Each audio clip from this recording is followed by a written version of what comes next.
Welcome back.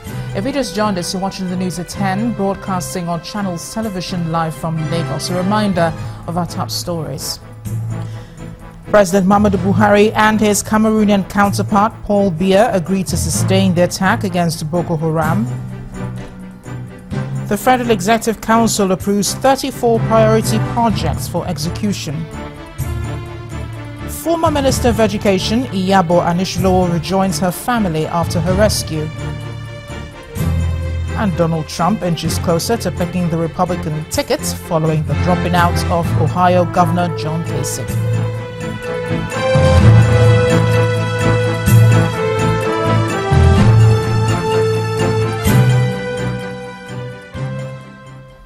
Well, do remember you can read up more on our top stories on our websites, channelstv.com and on youtube.com/channelsweb. You can also visit m.channelstv.com to view us live on a mobile device and download the Channels TV app for Android, iOS and Windows phones from their respective stores. We also encourage you to interact with the Channels Eyewitness feature on the Channels TV app. For those pictures or videos you'd like to share with us, tap the application on your device, swipe to reveal the Eyewitness menu, and follow the instructions. Airtel, the smartphone network. Here are a few pictures of you sent into our Eyewitness portal. First is this one from Kaduna Highway showing fuel tankers parked along this road. Our Eyewitness reporter calls on the FRSC to clear the area. Our next photo was sent in from Adeoti Road in Ilorin, the Kwara State capital. It shows refuse indiscriminately dumped on the road median. Residents in this area are advised to desist from such unhealthy acts. This photo from Hadija Road in Kano State shows flames in the air. Our Eyewitness reporter says there was a fire incident at a filling station. The next photo comes from Ijakpo Junction in Akure, the Ondo State capital. It shows the aftermath of a road accident. Our Eyewitness reporter advises motorists to adhere to speed limits. Finally is this photo from Felele area in Ibadan, the Oyo State capital. It shows people carrying placards. Our Eyewitness reporter says these people took to the streets to protest the constant power failure in the area.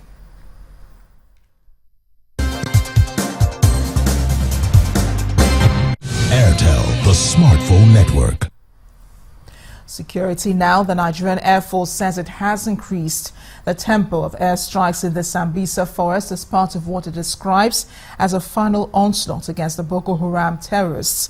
In a statement, the Air Force Director of Public Relations and Information, Group Captain Ayodele Famuyiwa, explains that the objective is to provide cover for ground troops to move in and flush out remnants of the insurgents from the forest. According to the statement, since commencement of Operation Crackdown, the Nigerian Air Force has mobilized more fighter ground attack aircraft, helicopter gunships, and medium-lift helicopters to provide the needed push. Video footage released by the Air Force show heavy bombardment of selected targets in the forest area in support of ground forces. The Air Force also adds that its aircrafts have also been dropping leaflets within and around the Sambisa forest to encourage repentant terrorists to come out and embrace the olive branch offered by the federal government. At least 7 people have been killed, several others injured after suspected armed herdsmen attacked 2 villages in Zamfara State. Spokesperson for the Zamfara State Police Command, Sanusi Amiru, told our journalists that the bandits stormed Madada village to steal petroleum products from the residents and in the process opened fire, killing some people on the spot.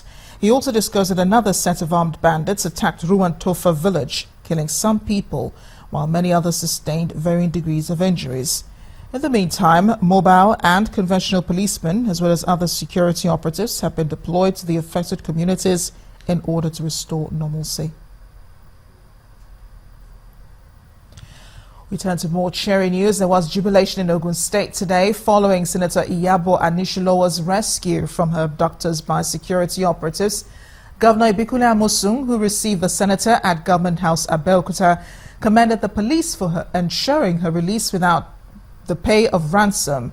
The State Commissioner for Police, Abdul Majid Ali, says the kidnappers were under pressure to release her following the deployment of security operatives to the state. The senator, who was kidnapped last week, was simply grateful to everyone. Let's get more now on that release. My colleague Benga Asher is standing by in Ilaro with the Senator, Ayabo Anisulowo. Hi, Benga. Thank you very much for joining us at the news at 10. Thank you. It must have been quite an experience having been in captivity in the last, for 6 days. And 7 days. 7 days, okay. Yeah. And but the last 24 hours must have brought some relief to you. Yes. What does it feel to be back home?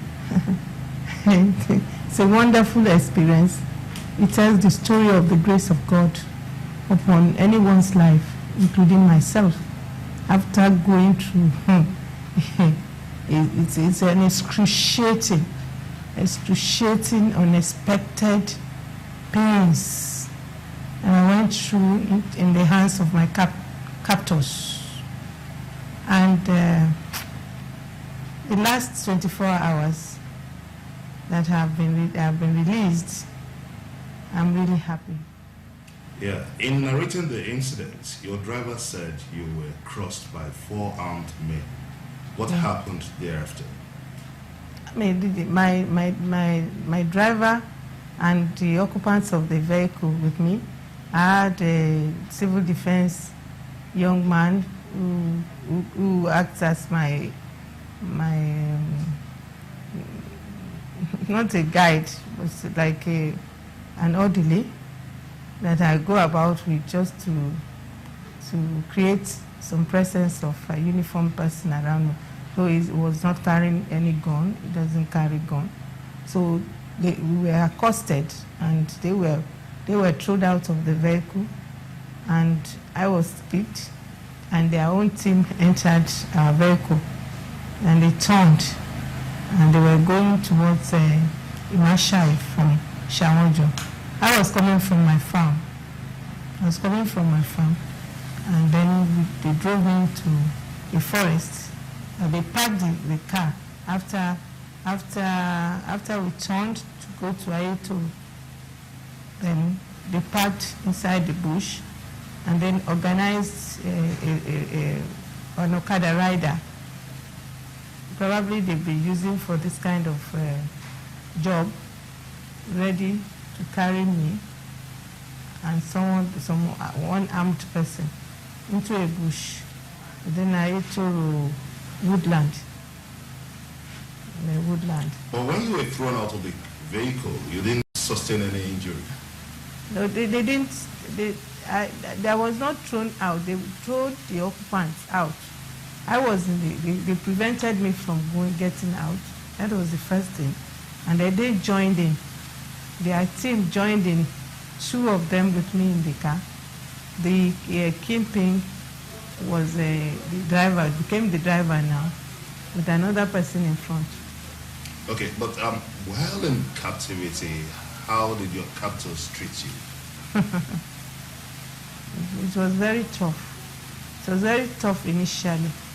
Very, very tough, because the negotiation in the first camp, that's the first forest where I was taken. It was then after the attack and they parked the car, then they took me on a bike to a place where they will not be found. And then their kingpin, who originally drove the car, now came later to tell me about what he needed from me, which was 100 million. 100 million? Yeah. But then, were you tortured by the captors? No, I wasn't tortured, but the instrument of making me stay in the bush was very, very, very, very hard. How and were on you the able way, to cope on the way to where they were taking me, I sustained injury on the bike because we fell down many times. Senator, we did sorry about this. We fell down many times, and the silencer of the bike burnt me, and they didn't allow me to cry. So I should shut up because they didn't want anyone to see them. But that must have been an excruciating pain. So when you cried, what was the reaction? They reacted and said, shut up. But at that point in time, while in incarceration, what was going through your mind? I was confused, really. I was at the beginning. I was confused because I never thought such could happen, especially in my area here. I never thought it could happen. But what was going to my mind was, especially when we got to the second bush, was after the negotiation, he disappeared. That if I love myself, I should we should make contact quickly for the 100 million, so that I could leave their camp immediately. So were you given access to call a family member or someone who could bail you out? Well, there was the access did not come that night. It was on the second day. They have seized all the phones, and my phone was with the kingpin. So when he came to visit me on the third camp, and he now was saying that if I know people will bail me out, because according to what he learned, it seems they had the wrong information about me, but they were looking for money, and they will release me without money. So he now took my phone, all the phone numbers that were on my phone. He had access to them. Then he will ask me, who do I call? Then he will call. It's like a conference telephone discussion. So I couldn't reveal anything, the state I was, to anyone, because he will hear. I realized where I was on the second day, because there were some churches at distance doing night vigil, and they were talking about the area. So I quickly got the area, but that was in Obada, Udemy. But I couldn't disclose where I was to anyone. They were calling. So they started calling people to say that, they know, they already have the information that have been captured by some kidnappers, and that this is what their demand was, that we should bring 100 million. People were saying, they would negotiate. So they were calling, and people were begging them, were talking about it, that they should take this, they should take that. But eventually, they said, even if I didn't have money, I have enough influence in the country for me to contact everyone that would love me not to die, to donate some money. But between the period of hope and despair, who were you thinking of? Well, I was thinking about the works of God. Amongst your family members, who was the first? Who were you thinking of most? That would give me money. Oh, just missing, spending. It's everyone. Everyone that I've had contact with, that I love, especially those of them around me here in Ilaro here. Before we wind down this, tell us how you were rescued. Oh, I didn't eat. I was fasting. I told them I needed only two bottles of water. Big was 3 liters every day. So I was sipping that every day. And I was praying, but not allowed. Senator, thank you very much for sharing your experience with us, and we wish you the best of luck. Thank you very much indeed. Thank you. Over to you, Amarachi. Thanks a lot, Benga. Our correspondent Benga Shuru with the just released Senator Iyabo Anisulowo. When the News at 10 returns, leaders of the People's Democratic Party in the Southwest meet in Akure, the Ondo State capital, to chart a course for the party. Please join us again.